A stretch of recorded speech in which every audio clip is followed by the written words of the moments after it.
Oh, gloire. Merci, Jésus. Quel privilège, quelle grâce de nous connecter ce matin. Oh, le ciel est ouvert ce matin. Et nous bénissons Dieu qui nous a soutenus toute cette semaine dans nos appels matinales. Bien-aimé, commence à parler au Seigneur. Commence à parler au Seigneur. Remercie le Seigneur pour le souffle de vie, pour sa protection et pour toutes ses bontés. Non, ce n'est pas un hasard que tu sois sous le son de ma voix. Ce n'est pas un accident que tu écoutes cette prière. Tu es en train de dire à ce Dieu tout-puissant que tu es là. Nous voici une fois de plus devant toi ce matin, Seigneur. Tu es en train de le remercier pour la semaine de grâce qu'il nous a donnée. Dis merci à Dieu pour les victoires invisibles, pour la paix. Merci pour les batailles que lui-même a combattues à ta place. Alléluia. Oh yes, bien-aimé, commence à recommander, commence à remettre ces derniers jours de la semaine entre ses saintes mains. Alléluia. Oh Seigneur, viens nous enseigner, nous fortifier et nous équiper à travers ta parole au nom de Jésus.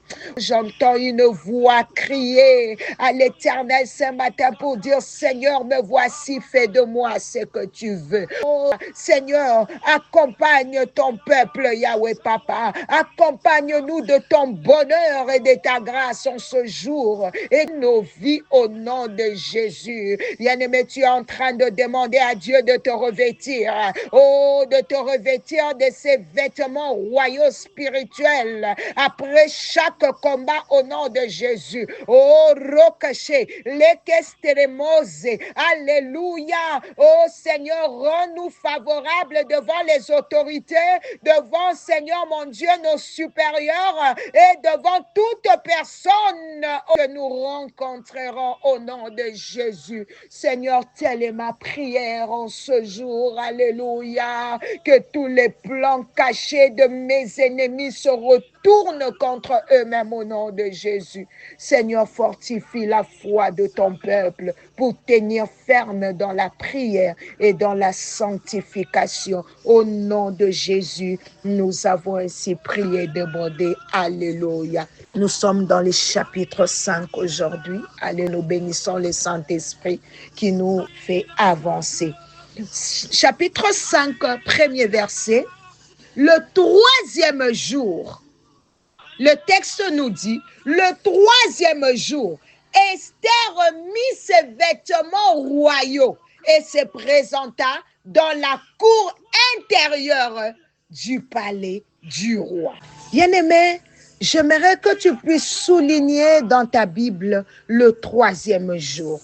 Alléluia, si c'est fait, maintenant tu vas répéter après moi.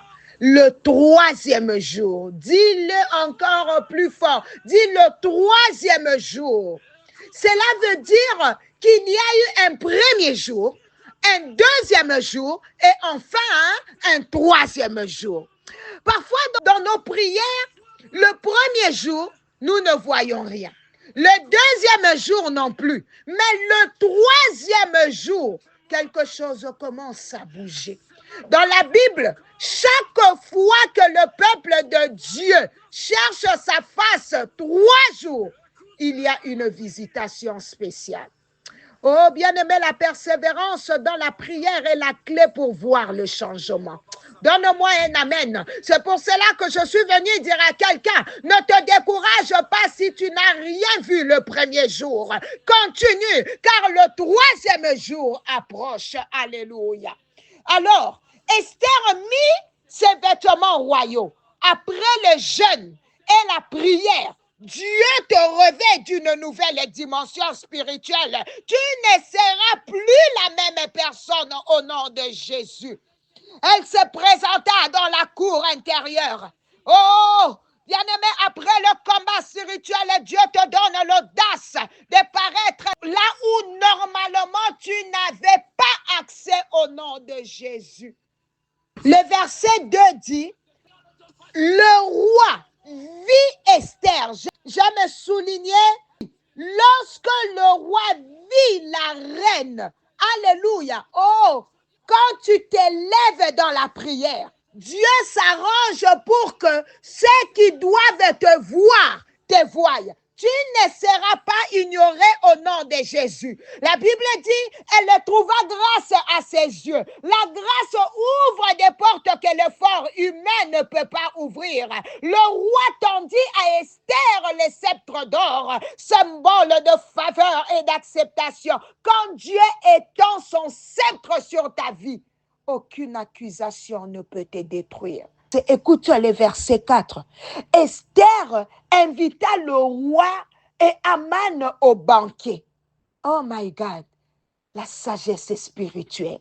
La sagesse spirituelle. Quand Esther est entrée devant le roi, elle n'a pas précipité ses paroles. Elle aurait pu immédiatement dénoncer Aman, mais elle a choisi la patience et la stratégie. Elle a invité le roi et Aman au banquet, créant ainsi un climat favorable.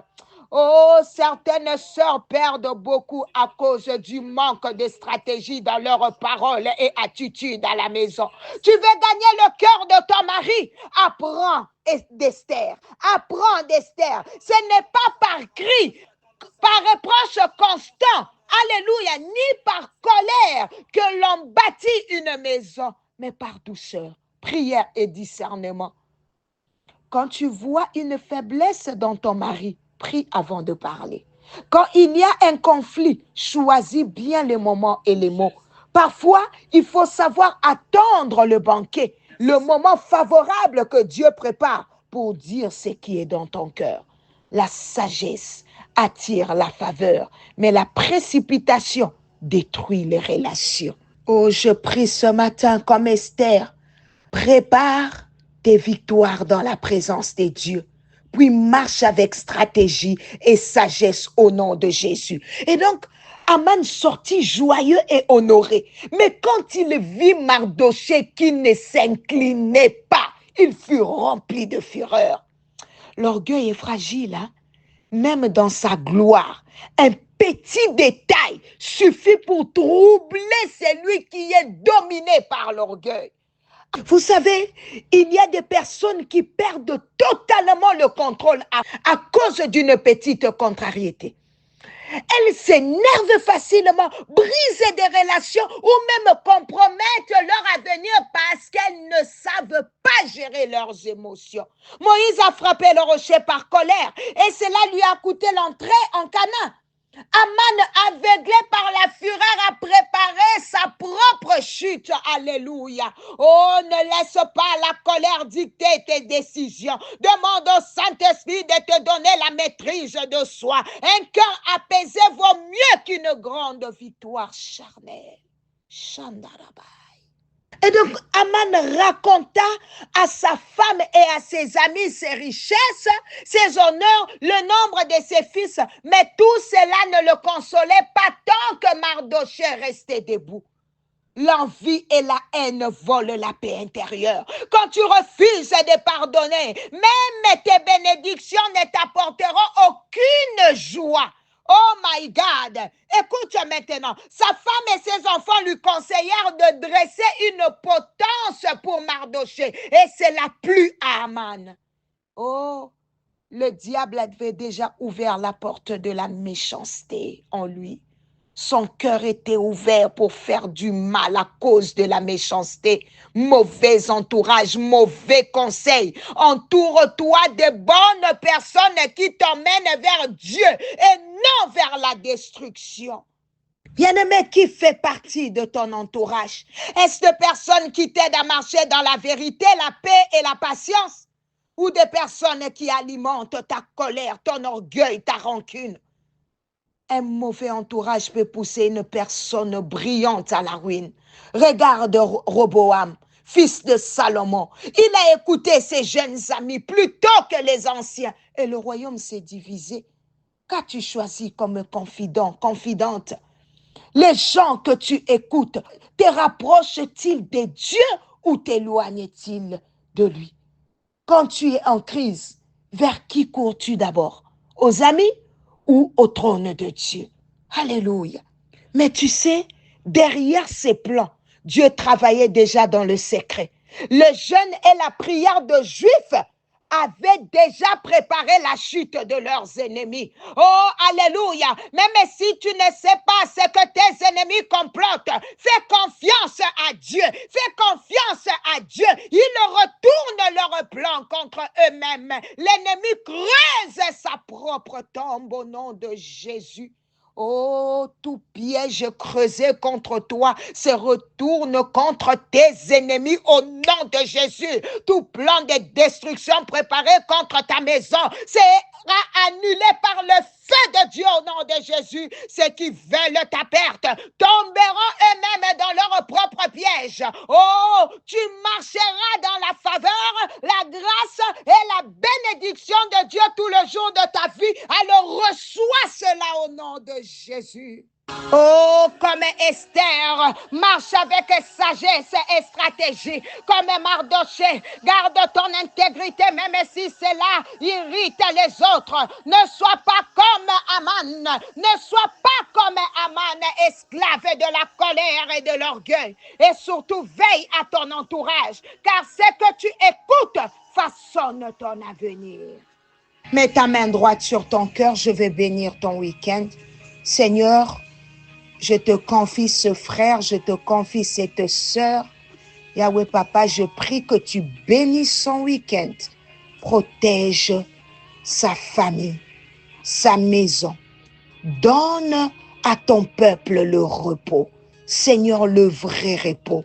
Renouvelle nos forces. Et par ta grâce, le lundi, nous reviendrons dans ta présence pour continuer avec le chapitre 6, là où tu vas élever Mardoché publiquement, comme tu comptes le faire pour ce frère, pour cette sœur qui est sous le son de ma voix.